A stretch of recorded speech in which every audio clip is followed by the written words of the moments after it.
तो अभी हमारा जो टॉपिक है वो है एड्स। एड्स एक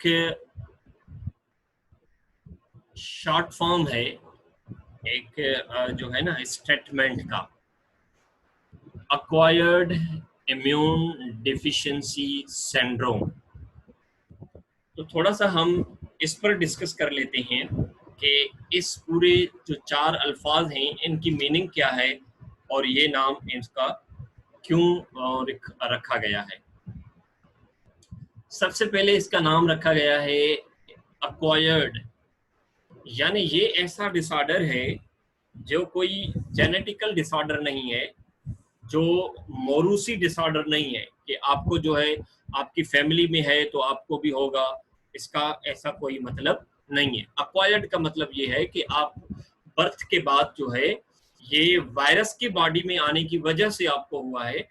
इस डिजीज का आपके जीन्स से कोई भी जो है वो लेना देना नहीं है, यानी आपकी जीन्स में ऐसा कोई डिसऑर्डर मौजूद नहीं है जिसकी वजह से आपको एड्स हुआ है। इम्यून डिफिशिएंसी, यानी इस डिसऑर्डर में आपकी बॉडी में इम्यूनिटी जो है वो डिफिशिएंट हो जाती है, यानी ये जो बीमारी है असल में एक इम्यूनिटी का डिसऑर्डर है। तो वो ये डिसऑर्डर खुद ब खुद नहीं होता, ये वायरस जो है हमारे इम्यून सेल्स पर असर करता है, अफेक्ट करता है, उनको इन्वेड करता है, जिसकी वजह से जो है वो इम्यूनिटी ड्रॉप डाउन हो जाती है, जिसकी वजह से ये इम्यून डिफिशिएंसी कहलाती है। सिंड्रोम, सिंड्रोम लफ्ज का मतलब है कि जब किसी पर्सन में एक वक्त में एक से ज्यादा डिजीजेस इकट्ठी पाई जाएं तो उसे सिंड्रोम कहा जाता है। यानी एड्स में एक पर्सन के अंदर एक बीमारी नहीं होती, वो एक बीमारियों का मजमुआ बन जाता है क्योंकि उसका इम्यून सिस्टम डिफिशिएंट है। वायरस चूंकि अटैक ही इम्यून सिस्टम पर करता है, तो इस वजह से अगर हम नॉर्मल होते तो हमारा इम्यून सिस्टम इन बीमारियों से हमें निजात दिला सकता था, लेकिन अब चूंकि इम्यून सिस्टम खुद इन्वेडेड है बाय मीन ऑफ वायरस, वो खुद वायरस के असर में है, तो इसलिए वो हमारी मुख्तलिफ बीमारियों को, जिनको वो रोजाना की बुनियाद पर खुद ब खुद ठीक कर देता है, उनको कोप कर देता है, अब वो नहीं कर पा रहा। तो इस वजह से जो आम बीमारियां हैं जो कि हमारे लिए नुकसानकार नॉर्मल हालात में नहीं होती, अब वो बीमारियां भी बड़ी हो जाती हैं क्योंकि हमारा इम्यून सिस्टम उनको रोक नहीं पाता, उनके खिलाफ इम्यूनिटी डेवलप नहीं कर पाता। रिजल्टिंग जो है हम बहुत ज्यादा बीमार पड़ जाते हैं इन छोटी छोटी बीमारियों की वजह से। अगर एड्स ना होता तो ये छोटी छोटी बीमारियां हमारे लिए कोई मसला नहीं थी, but now it is a big problem for us. अब ये जो है ये छोटी छोटी बीमारियां हमारे लिए एक बड़ा प्रॉब्लम हो गई हैं। तो इसको काज करने वाला जो वायरस है उसे सिंपली कहा जाता है HIV, human immuno deficiency virus.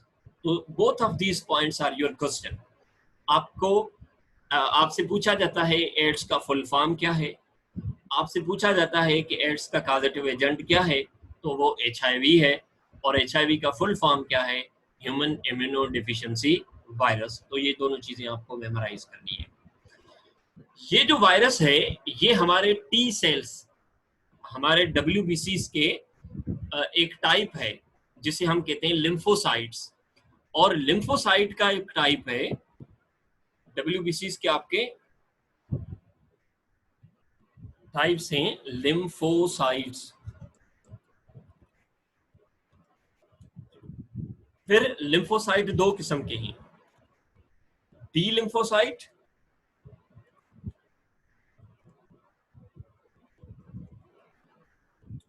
And T lymphocyte.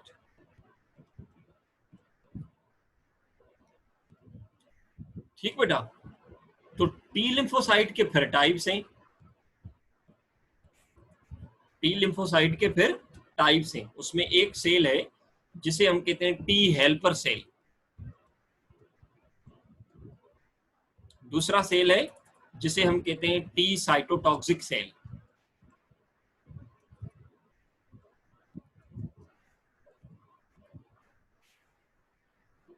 तीसरा सेल है T suppressor cell.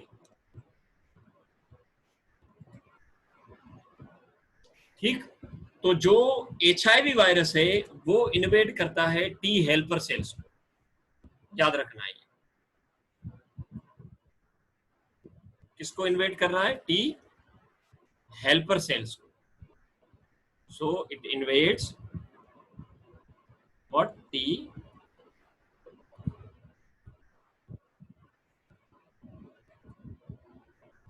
Helper cells. इन टी हेल्पर सेल्स के ऊपर एक खास किस्म का रिसेप्टर होता है जिसे हम कहते हैं TCR रिसेप्टर्स। ये रिसेप्टर असल में उसके पास अपने सेल्स की आइडेंटिफिकेशन के लिए है, जिसके ऊपर उसका MHC क्लास 2, ये इम्यूनिटी का टॉपिक जो है वो फिर बड़ा हो जाएगा, तो ये एड्स वाला जो टॉपिक है वो हम समझ नहीं पाएंगे। तो अभी जो है थोड़ा सा आप सिर्फ ये ज़हन में रखें कि हमारे WBC का एक टाइप है लिम्फोसाइट। लिम्फोसाइट के फिर टाइप हैं दो, B lymphocyte and T lymphocyte. तो HIV जो है वो इन्वेड करता है किसको? टी लिम्फोसाइट को। फिर अगर सवाल में उस स्पेसिफिक सेल का नाम हो तो उसका नाम है टी हेल्पर सेल, और इसको T4 सेल भी कहा जाता है। क्या बाबा? T4 cells. Why they are called as T4 cells? Because इनके पास एक खास किस्म का रिसेप्टर होता है जिसे हम कहते हैं CD4 रिसेप्टर्स। तो टी हेल्पर सेल का दूसरा नाम CD4 सेल भी है या T4 सेल भी है। अब मैं रिपीट करता हूं, HIV वायरस जो है हमारे WBC को इन्वेड करता है। WBC का कौन सा टाइप? लिम्फोसाइट। लिम्फोसाइट का कौन सा type? T helper cell. T helper cell का दूसरा नाम क्या है? T4 cell. ये नाम क्यों है? बिकॉज इनके पास एक रिसेप्टर होता है इनके सरफेस पर जिसको हम कहते हैं CD4। तो ये वायरस अपने ग्लाइकोप्रोटीन के मॉलिक्यूल के जरिए, इस वायरस के इनवेलप में एक ग्लाइकोप्रोटीन पाई जाती है, जिस ग्लाइकोप्रोटीन के जरिए से ये टी हेल्पर सेल के रिसेप्टर से बाइंड होता है। It infects the T4 sales, और ये T4 सेल को इन्फेक्ट करता है। ये कहाँ का सेल है? ये हमारे इम्यून सिस्टम का सेल है। This is the cell of our immune system, resulting, जिसके नतीजे में इम्पेयर्स, खराब कर देता है किसको? इम्यून सिस्टम को। जब ये वायरस इम्यून सिस्टम के सेल को इन्वेड करेगा तो इम्यून सिस्टम जो है वो हमारा खराब हो जाता है। एज वायरस रिप्लिकेट, जैसा कि ये वायरस रिप्लिकेट करता है किसमें? T4 सेल में, यानी टी हेल्पर सेल में। टी हेल्पर सेल का काम है दूसरे सेल्स को इंड्यूस करना, उनको उभारना, एक्टिव करना कि वो इम्यूनिटी डेवलप करें। जब ये खुद इफेक्टेड होता है तो अब ये दूसरों को इंड्यूस नहीं कर पाता। When it is infected by mean of HIV, now it is unable to induce other cells. तो ये दूसरे सेल्स को इंड्यूस नहीं कर पाता। अगर ये नॉर्मल होता है तो फिर दूसरे सेल्स को बताता है कि फला टाइप का वायरस हमारी बॉडी में, फला टाइप का बैक्टीरिया हमारी बॉडी में मौजूद है, आप जल्दी करो, अपना एक्शन लो, उसको किल करो। लेकिन जब ये खुद इन्फेक्टेड है तो अब ये काम नहीं कर पाता, जिसकी वजह से इम्यूनिटी लो हो जाती है। तो ये जो अलार्मिंग सेल है, ये अलार्मिंग सेल खुद जो है वो खराब हो जाता है। मुख्तलिफ बिल्डिंग्स में फायर अलार्म लगे हुए होते हैं। उनका काम ये होता है कि जैसे ही कहीं पर आग लगती है तो वो अलार्म बजना शुरू होता है और पता लग जाता है कि कहीं पर आग लगी है। यूं शॉर्ट सर्किट के कोई ब्रेकर होते हैं या बेल्स होते हैं कि कहीं पर शॉर्ट सर्किट हुआ तो वो बजना शुरू हो जाते हैं। जब वो खुद खराब हो जाएं तो फिर रिस्पॉन्ड नहीं करते। आग लग गई, वो खुद खराब है, तो अब ये बजेगा नहीं। यूं ब्रेकर खुद खराब है तो बिजली खराब भी हो गई, शॉर्ट सर्किट भी हो गया, तो वो ब्रेकर बंद भी नहीं होगा। अगर कोई बेल लगी हुई है तो वो भी नहीं बजेगा। बिल्कुल उसी तरह टी हेल्पर सेल जब खुद इन्फेक्टेड है तो ये इम्यून सेल्स को बता ही नहीं पाता कि इस तरह से आपको इंड्यूस होना है। रिजल्टिंग इस लेक ऑफ इंडक्शन की वजह से हमारा इम्यून सिस्टम जो है वो क्या हो जाता है? वीक हो जाता है। T cells, so they cannot induce immune cells like other T cells जो कि किलर सेल्स होती हैं, जो कि इम्यूनिटी के या इम्यून सिस्टम के अदर जो सेल्स होते हैं वो भी टी सेल हैं।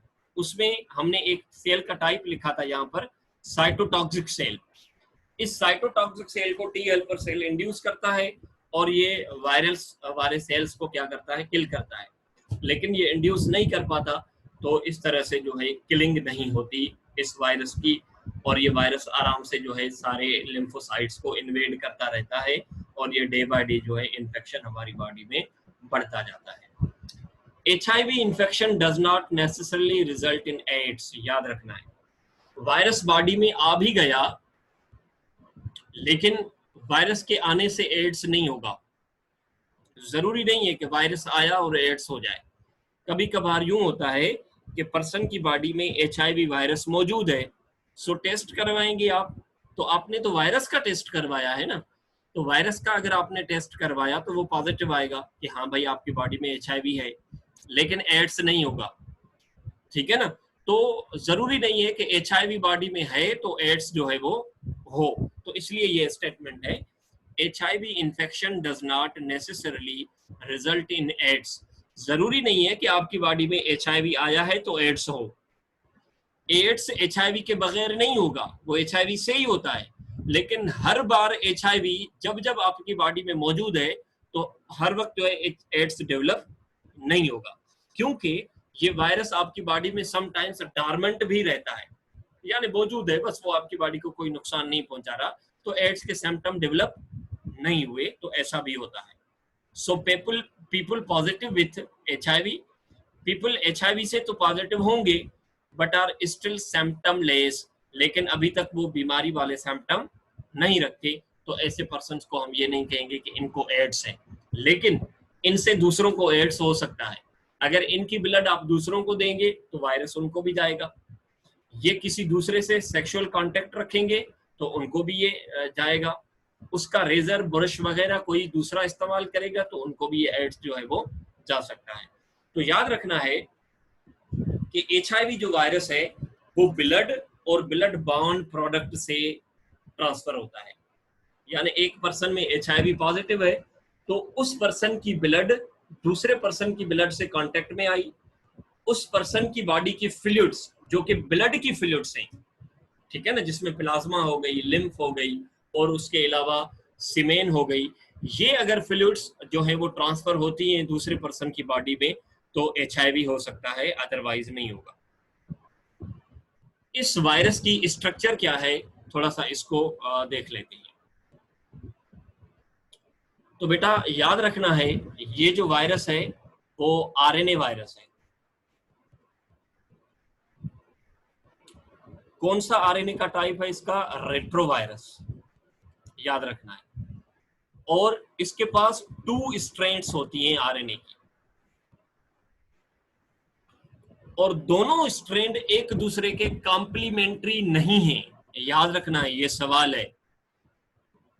2 RNA strands which are present in the HIV are complementary or not, तो वो एक दूसरे के कॉम्प्लीमेंट्री नहीं है बल्कि एक जैसी है, दोनों की सीक्वेंस सेम होती है। So both strains are identical.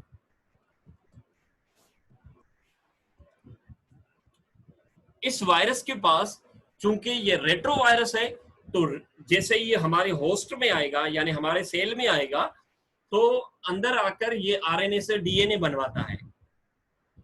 क्या करता है, RNA से DNA बनवाता है। तो RNA से DNA बनाने के लिए एक एंजाइम चाहिए, उस एंजाइम का नाम क्या है आप बताएंगे?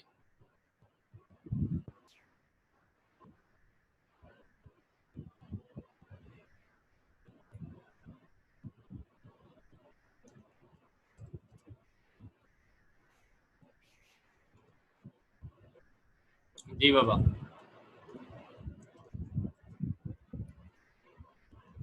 एक दूसरी ड्रग है सुमेरिन। ये सुमेरिन जो दूसरी ड्रग है ये असल में एंटी पैरासाइटिक ड्रग है, ये भी इस वायरस के खिलाफ इस्तेमाल करते हैं तो ये भी जो है वो सिम्टम्स रिड्यूस करवाती है। बाकी प्रॉपर कोई भी ड्रग जो है वो आपकी ट्रीट नहीं करती इस डिजीज को।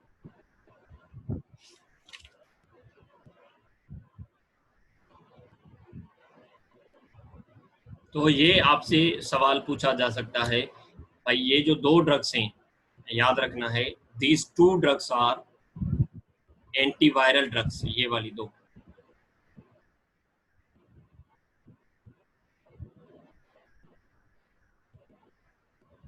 ये और ये ड्रग, ये एंटीवायरल है, ये असल में एंटी पैरासाइटिक ड्रग है जो इस डिजीज में हम इस्तेमाल करते हैं इसको रोकने के लिए।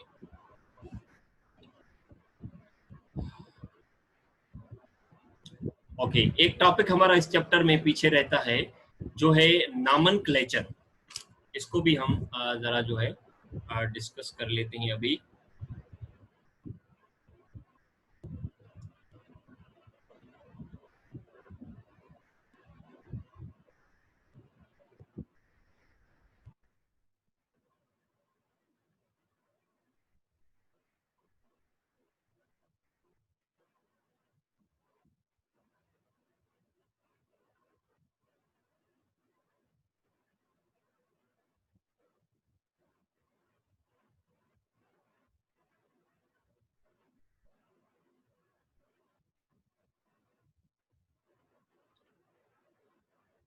नॉमेनक्लेचर, नॉमेनक्लेचर आप किसको कहते हो? यानी सिंपली हम कहते हैं साइंस ऑफ नेमिंग। नॉमेनक्लेचर मतलब साइंस ऑफ नेमिंग। अब नाम जो है किसी भी ऑर्गेनिज्म का, इंसानों के नाम तो उसके माँ बाप रखते हैं, जितने इंसान हैं उतने उनके नाम हैं, लेकिन सारे इंसानों को जब बायोलॉजिकली एड्रेस करें तो किस नाम से करें? ठीक है ना, इंग्लिश में उसको ह्यूमन कहते हैं, सिंधी में उसको इंसान कहते हैं, उर्दू में इंसान कहते हैं, आदम कहते हैं। इस तरह से मुख्तलिफ हमारे पास जो है वो नाम है।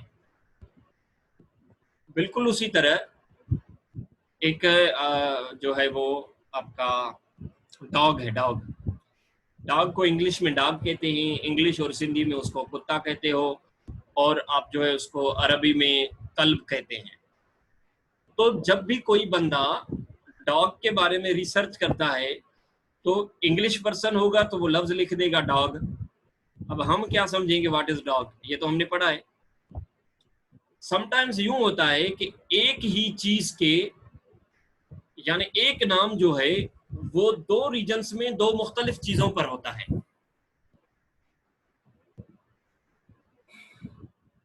लेट्स सपोज हमारे पास जो जैतून है वो हम अमरूद को कहते हैं, असल में वो अमरूद है जिसे हम आम तौर में जैतून भी कहते हैं, लेकिन अरबी में जो जैतून है वो असल में कोई दूसरा जैतून है जो कि इस जैतून से मुख्तलिफ है। तो अगर हमने रिसर्च की है इस जैतून पर, और जब अरब कंट्रीज वाले या जिनकी जुबान अरबी है या फारसी है वो इसको पढ़ेंगे तो वो समझेंगे कि उनके जैतून की बात हो रही है। तो इस तरह से कंफ्यूजन जो है वो क्रिएट हो जाए। तो इस तरह से कोई ऐसा सिस्टम हो जिस सिस्टम के जरिए से जब भी कोई नाम लिया जाए तो सारी दुनिया उस नाम का मतलब वही ले जो लिखने वाले ने उसका नाम लिया, मतलब लिया है। तो इस कंफ्यूजन को दूर करने के लिए मुख्तलिफ तरीके आते रहे हैं। सबसे पहले जो आज तक जो राइज सिस्टम है इसको इंट्रोड्यूस करवाया था कैरोलस लिनियस ने।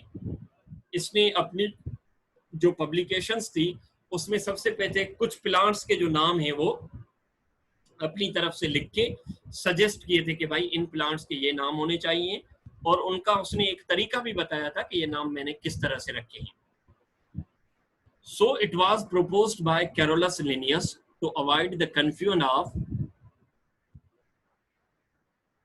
Different name of the same organism in different regions. एक ये कंफ्यूजन है कि एक ऑर्गेनिज्म के मुख्तलिफ नाम हैं डिफरेंट रीजन में, और the same name of the different organism in different region, या एक नाम है जो डिफरेंट रीजन में अलग अलग ऑर्गेनिज्म के लिए इस्तेमाल हो रहा है। तो इसको खत्म करने के लिए, इस कंफ्यूजन से बचने के लिए लिनियस ने सिंप्लीफाइड दिस, इस चीज को आसान बनाया by giving 2 word name to each species.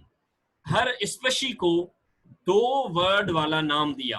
तो 2 वर्ड वाला ये नाम है, यानी ये नाम 2 पार्ट्स पर मुश्तमिल है, इसलिए इस नेमिंग को आप कहते हो बायनोमियल नॉमेनक्लेचर और binomial naming.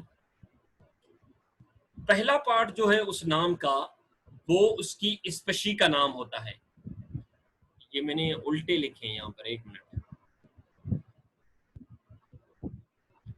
So the first part will be the generic name. Generic name मतलब माने पहला पार्ट हम क्या लिखेंगे, उसकी जीनस का नाम, और जो दूसरा पार्ट है उसकी स्पेशी का नाम होगा।